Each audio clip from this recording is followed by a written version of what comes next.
thought you were just gonna wear a regular t-shirt, but you were in full on golf gear. I so You're like you're like those people in quarantine that wear jeans. Like, what are you trying to prove? what are you trying to prove?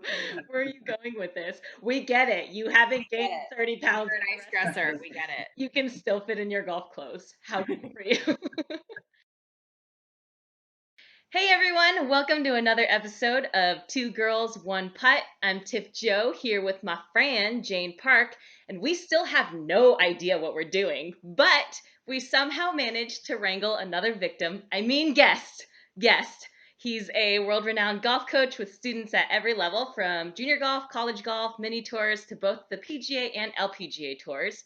Most notably, he's worked with Arya and Moria Jatanagarn, Lydia Ko, as well as JinYoung Ko. He's a short game guru, a Tiff Joe certified golf nerd, and a blossoming jump rope extraordinaire. Please welcome Gareth Raflewski. Oh, thank you very much. Thanks for having me. Gareth, how's it going? It's okay. I'm a little excited and mostly nervous. What I want to know is, what have you been up to this quarantine season besides hosting every one of your pro golf students on Instagram Live? I have been changing nappies and feeding babies and being thrown up over and lots of that really fun baby stuff. We've got three kids in the house under 4 years old, Oh dear. and a month old here. So it's like being back at college, like, when you're up at 2 and 3 in the morning, just looking for things in the fridge to eat or just looking for something to do. It's exactly the same thing. I see, I see. Well, that leads to our first question. How many years would this quarantine have to go on for you to interview all of your players? 2, 3 years? 3 years? Yeah, it would be a while. It would probably, I think the last count I had on the LPGA tour, it was 62 players Wow. in 3 years. Wow. That's So, yeah. is Staggering number. Is that why I Yeah, keep getting stuck with the 6 p.m. lightning Groupon deal lessons, the lightning 15-minute lessons? yes. Yeah. Well, I think you sign up for that Groupon, you just know what you're going to get. Sometimes you just get the grit days, and other times, nobody shows up at all. I might be there, but nobody shows up. That's true. That's true. So let's go back to the beginning. Before you were teaching, you played professionally, correct? I tried, yes. And how long did you play for? I think I was a pro for 4 years, And yeah. before I started coaching a lot. And like, what made you make that transition into coaching? I wasn't making any money playing golf. That's a good reason. That's a good Yeah. reason. That's a good reason. I did an engineering degree at school, and after I had worked for an engineering company for a year, my parents said, "Well, it's great. You're getting settled, and you'll probably buy a house, and you're doing well, good for that." And then I said, "Yeah, I'm gonna go play some golf because I really want to." And they're like, "You That's what do?" every parent wants to hear, right? Yeah, you're leaving your job to go and play golf and make no money. So I did that. It was really cool. To be honest with you, um, the struggles were amazing because it's really helped me figure out what not to do with everybody else, because I clearly did everything wrong. Because I thought it was like a bit time, so I practiced 8 or 9 hours every day and thought that would make the difference, and I was really really wrong about that. So um, those um, times were kind of brilliant at the same time, as well as they were horrible at the time, because I remember going to tournaments and having like $550 for the entry fee and having maybe a couple of $100 extra in my bank account and going, oh boy, I need to play well this week. Oh wow. That's a lot of pressure to be under. Yeah. Um, well, this brings us to our first question in our Would You Rather segment. So here's question number one. As you know, we like to do this segment, and let's get started. Would you rather putt like NB Park or drive it like Rory McIlroy? Driving like Rory McIlroy. Because you're already just amazing at putting. So I could do that part, but I humble can't brag. do it. Brag. Hashtag humble brag. All right. So Jane was one of your first students on the LPGA tour, and I've actually heard her side of the story, and it honestly does not put you in a great light. So I'm kind of interested in your side. How did you and Jane first hook up and start working together? Well, Pete tells it really well. If you remember that story, Pete says she went out and she was looking for the very best short game coach that she could possibly find. They weren't available, so she ended up finding me somehow. That is exactly how my husband tells it. Yep. That is. No, we got connected through a mutual friend, and I think Jane tweeted something along the lines as, "Hey, I'm putting like so and so, and I need some help." And then we got connected, and then the week before we were about to meet, Jane top 10, and everything was fixed. She had fixed it herself. So she said, texted me and said, "I don't think I want to take a lesson this week." And then I hunted her down on the putting green and persuaded her otherwise. Yep, that's the version I heard. Something Yeah, along the lines of, I stopped her for a while. and I guess things haven't changed that much because even to this day, you tend to just wander around the putting green and just Pretty much. Pretty much. I would say I'll talk most to anybody are that wants to talk to me. Yeah, exactly. So from Jane, you really started building your stable of LPGA players, and most recently working with JinYoung Ko, who had an amazing year last year and is the current world #1. What's it like working with her? It's great. I remember the first time I worked with her, we were in LA, and honestly, she had a translator with me, and I thought, oh my God, this is never ever going to work because I was trying to, you know, the way I would talk, even with my accent, my Irish and Canadian, and all my isms, and then trying to explain different shots to her, and she doesn't even speak English with a translator. It's like she had no clue after that there, and I thought, okay, well, that's the first time and last time I'll ever see her. You know. But actually, she really liked what we did, and then we spent 2 weeks after the season ended working on stuff, and in that time her English was like night and day. But you know, like all of you girls, you're all, you know, if you tell them to do something, they can just do it. You know, the average amateur, when they're trying to do something, it just takes them forever to learn something, where you guys can just pick up stuff so easily. So as hard as sometimes you guys are to teach, you're also probably the easiest to teach because you can make changes so quickly, and she's exactly that way. What do you think makes her so good? I think she's got a really good perspective on life, to be honest with you. I think she's not caught up in golfing all, like, she works extremely hard, but she's not caught up in golfing all the time. She's got other things that she's interested in. She's kind of well rounded, you know, she's really strong mentally. I don't know. I remember asking her, what would you tell a 14-year-old? And she said, get your technique down, find a coach and get your technique down pretty good. And I said, what would you tell a 16-year-old? And she said, don't pay any attention to what anybody else is doing. And I said, what would you tell an 18-year-old? And she goes, read lots and lots of books, because you're not going to have any experience at that time, and the books will start to give you experience. And I thought, my God, it would take me years to figure out 3 brilliant answers like that there if somebody asked me. And she just like rang them off the top of her head. And I'm like, They're incredible answers. What would you tell a 30-something-year-old? No reason, asking for a friend. Just keep surfing. So would you say like that's like, because I've always heard you say that you learn a lot from your players as well as them learning from you. Like, what would you say is the biggest thing you've learned from her? I think I really like the way she internalizes the information. Like she's not. You hear my cat? Yeah. Quiet. She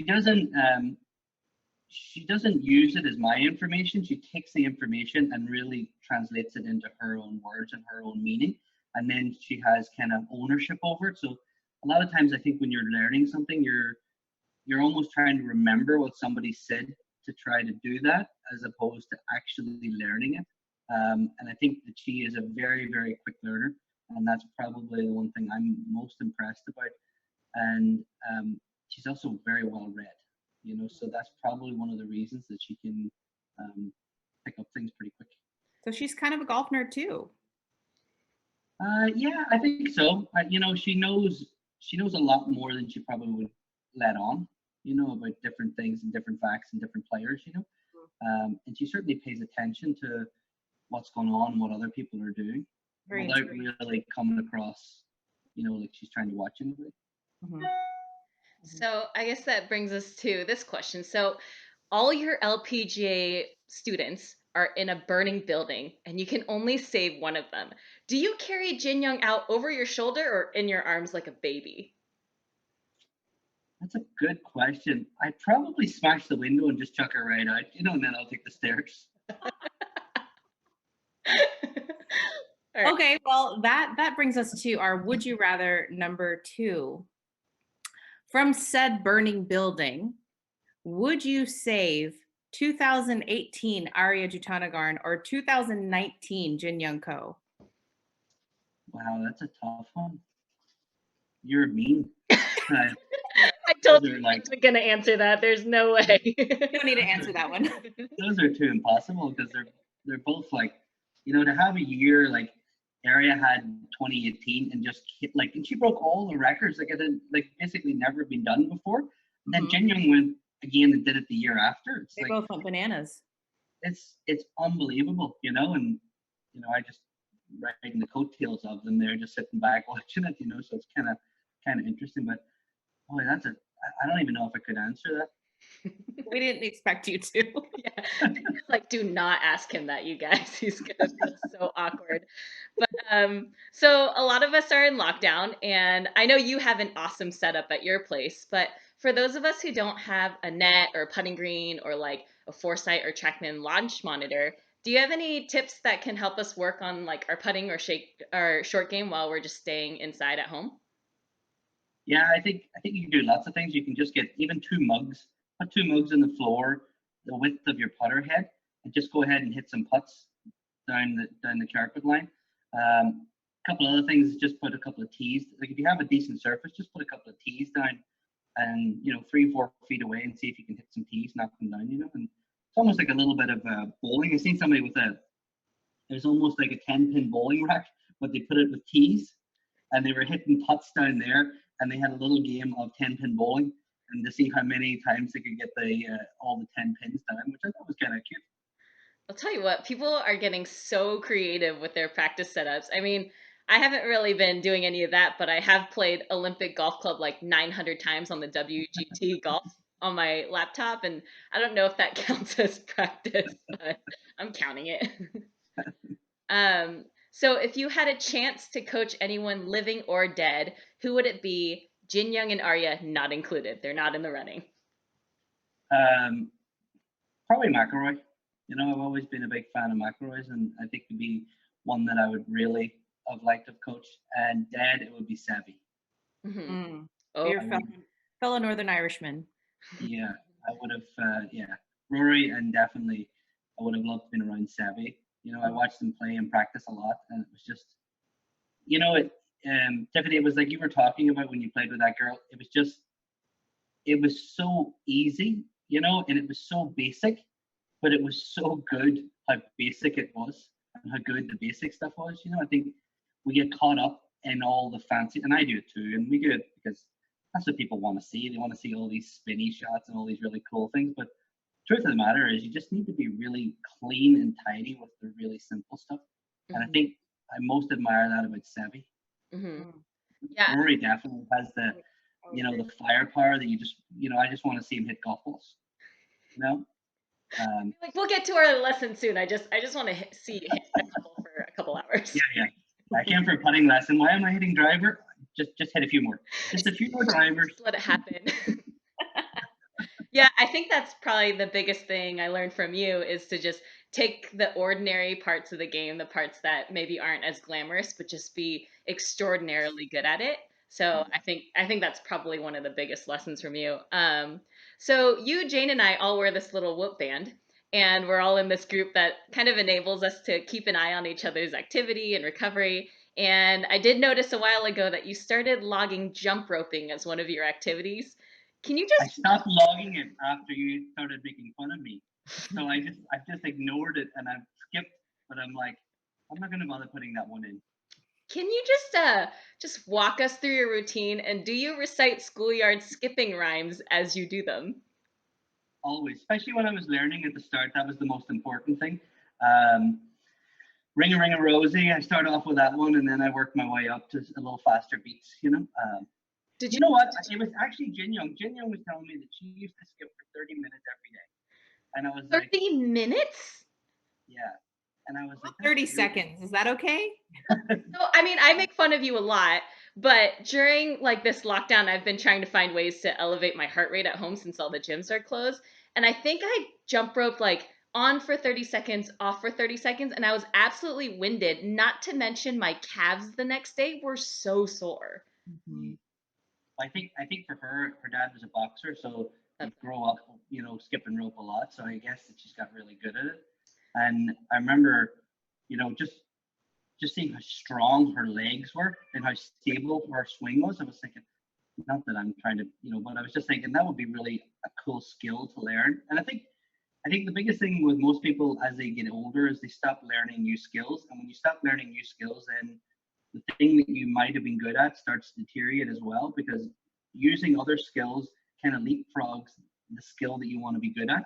So I think, and I have the golf course that I work at is predominantly seniors, and I always tell them that make sure you've got other hobbies and other things that you're doing, and try to pursue that as much as you can and improve those skills, because it's going to make an enormous difference to your golf, which makes no sense at all. But retention and skill building is one of the biggest things that people need to continue to do. Mhm. I Well, now that completely agree you with that. mention that, yeah, Jin Young's balance at the end of her swing is just incredible. It's always perfect, and she's never off balance, and it's just a very strong finish. Yeah, and I think I Yeah. agree with the whole thing about skill building. Like, especially, I mean, I started surfing a couple years into my golf career, but I definitely found that as I'm trying to practice refining my surfing, it's interesting how when I switch over to golf and I start practicing refining that, how much like better and how much more focused I was in doing that because it was just a lot more intentional. So I definitely think there's something to be said for, especially as you get older, continuing to pick up new hobbies and trying to refine skills. There's a Mm, lot of research even for Alzheimer's and a lot of the diseases that you find, especially as you age, that people who live into their 80s and 90s and are very cognitively sound, you're going to find that they have multitudes of different hobbies that they enjoy. Like my wife's mom or her grandmother is 99, I think, this week, and she's pretty much blind and still plays darts every week. They wow. just they just tell her after the first start goes in, they tell her higher or lower, and she knows the board pretty well. And she still swims, she still does a whole bunch of things, and she's 99. That is That's incredible. so impressive.